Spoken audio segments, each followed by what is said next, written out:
এরপরে বিভিন্ন জায়গায় আমাদের কাছে রিপোর্ট আছে যে আমরা বলতে পারি আপনাদের যে সৈয়দপুরের তো গেল, এটা চাঁপায় নবাবগঞ্জের শিবগঞ্জে টাকা বিতরণকালে হাতে নাতে একজন জামাতের নেতা আটক হয়েছে। সিরাজগঞ্জের কামারখন্দে ভোট কেনার সময় জনগণের হাতে জামাতের এক নেতা আটক, এবং সেখানে টাকার পরিমাণ প্রায় 63,000-এর মতো, একদম পকেট থেকে বের করতেছে লোকরা আর কি, যে গেছে মানে এমন লোকজনের কাছে যা বলেছে তার মধ্যে ভুল লোকের কাছে বলে ফেলছে বোধ হয়। বরগুনা 2 পাথরঘাটা ইউনিয়নে টাকা এবং অস্ত্রসহ 2 জন আটক। নোয়াখালী গণিপুর 6 নম্বর ওয়ার্ডে টাকা এবং হ্যান্ড বেল্ট সহ আটক। ময়মনসিংহ 1, এটা হলো ধোবাউড়া উপজেলা, সেখানে সাবান, শ্যাম্পু, তারপরে এগুলো বিতরণের সময় এটা বেআইনি, এখন এই মুহূর্তে তো প্রচারণা বন্ধ, এগুলোর জন্য আটক হয়েছে। চট্টগ্রাম 9, ওই এলাকায় একজন জামাত নেতা কর্তৃক চাল, ডাল, তেল, ময়দা ইত্যাদি বিতরণকালে জনতা বাধা দিয়েছে আর কি, যে এটা পারেন না আপনারা করতে, আপনারা করতেছে। রাজশাহীর গোদাগাড়ী থানায় 8 নম্বর ওয়ার্ডে আলিপুর গ্রামে টাকা নিয়ে ভোট কিনতে আসা জামাত নেতা জনগণের হাতে আটক। তারপরে সিলেট আপনার বাংলাদেশ খেলাফত মজলিসের প্রার্থী মুসলেউদ্দিন, ওনার পক্ষে অর্থ বিতরণকালে ওখানের একজন জামাত নেতা আটক। ফেনী 1-এ জামাত প্রার্থী এক নারী ভোটারকে টাকা দেওয়ার ভিডিও প্রকাশ, এটা আমাদের ভিডিও আমরা এখানে দিয়ে আসছি সেগুলো। তারাকান্দা ময়মনসিংহের, এখানে ভোটারদের টাকা দেওয়ার সময় জামাত নেতা জনতার হাতে আটক।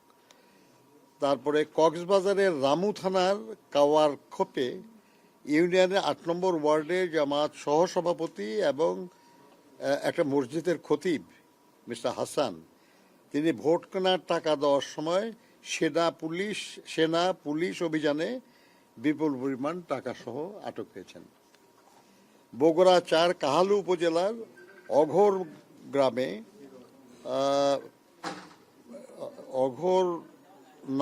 অঘরনাথ গ্রামে ভোট করার জন্য গেলে গ্রামবাসী তাকে প্রতিহত করে, আটক করে।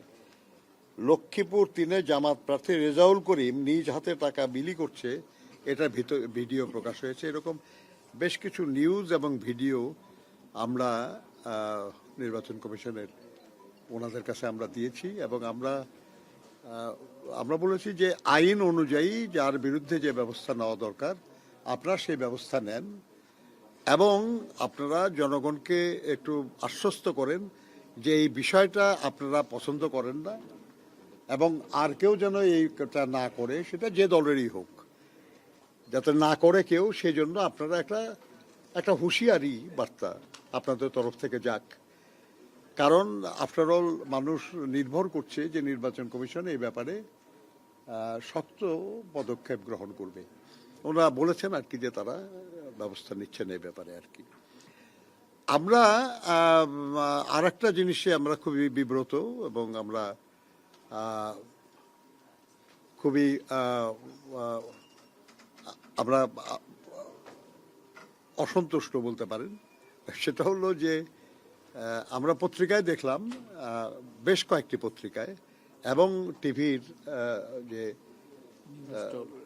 মানে যেটার খবরগুলি অনলাইনে আসে আর কি, সেখানে যে আমাদের সিনিয়র সচিব সাহেব নির্বাচন কমিশনের, তিনি বলেছেন ওই সৈয়দপুরের ঘটনার রেফারেন্সে যে 50 লাখ কেন, প্রয়োজনে 5 কোটি টাকা নিয়ে গেলেও এটাতে কোনো বাধা নাই।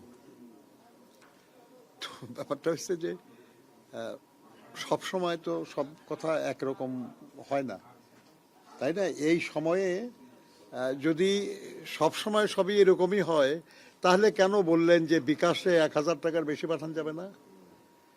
কেন বললেন আপনার যে বিকাশে একদিনে 10,000 টাকার বেশি পাঠানো যাবে না? উদ্দেশ্য আছে তো একটা নাকি, যে এই সময়ে যাতে ভোট কেনা বেচার জন্য এই টাকা এইভাবে বিলি না হয়, সেই জন্যই তো বলা হয়েছে এটা। তো যদি সেটা সত্য হয়, তাহলে অন্য সময়ের যে কথা, যে 5 কোটি না 50 কোটি ইত্যাদি আপনি বিলি করলে কোনো বাধা নাই, এটা তো বলার দরকার কি আপনার? কি প্রয়োজন বলার আর কি আপনার এটা? কিন্তু মজা হলো, ওনাকে যখন আমরা এটা জিজ্ঞাসা করলাম, উনি বললেন যে উনি কখনো এই কথা বলেন নাই, উনি বলেন নাই এই কথা। আপনারা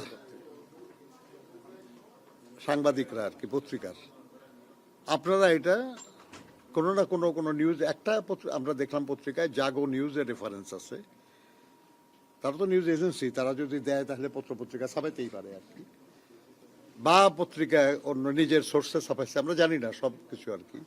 কিন্তু উনারা অস্বীকার করেছেন যে তারা এরকম কোনো কথা বলেন নাই। এবং যখন এটা প্রচার হয়েছে, প্রকাশ হয়েছে, আমরা তাদের সঙ্গে কথা বলেছি, তখন তারা আপনাদের একটা ব্রিফিং করে বলেছেন যে যে এই কথা বলেন নাই, সেই কথা আপনারা কেন ছাপাইলেন কিংবা কেন বললেন, এবং বলে তাদেরকে এম্বারাস করলেন, তারা এটা আমাদেরকে বলেছে। আমরা তো বিশ্বাস করতে চাই সবাইকে। তো আপনার মানে কেউ না কেউ তো সঠিক বলছেন না, সেটা কে? এটা তো আপনারা সত্য সন্ধানী সাংবাদিকরা তো হলো কি সত্য সন্ধানী বলে না নাকি আপনাদেরকে? তো সত্য সন্ধানী যারা, আমরা আশা করব যে তারা এই ব্যাপারে সত্যের সন্ধান করবেন। যদি তারা বলে থাকে, আমরা বলবো খুবই ভুল করা হয়েছে, অন্যায় করা হয়েছে। এই সময়ে এই কথা এনকারেজ করা হয় যারা এইভাবে অতিরিক্ত টাকা নিয়ে মুভ করতেছে বিশেষ উদ্দেশ্য সাধনের জন্য। আর যদি ওনারা না বলে থাকেন, আর কোনো কারণে কেউ এই নিউজটা প্রচার করে থাকে, তাহলে সেটার মধ্যেও একটা বড় অন্যায় আছে। এটা অন্যায়ের ইচ্ছা আছে, যে তারাই অন্যদেরকে বোঝানোর চেষ্টা করতেছে যে না, আসলে কোনো অসুবিধা হয় নাই, যা নিয়ে যেতে পারেন, আরো বেশি নিয়ে গেলেও কোনো অসুবিধা নাই আর কি। যেটাই হোক আর কি, আমরা মনে করি যেই করে থাকুক, এটা খুবই অন্যায় একটা কাজ হয়েছে, সেই জন্য আমরা এটা নিন্দা জানাই।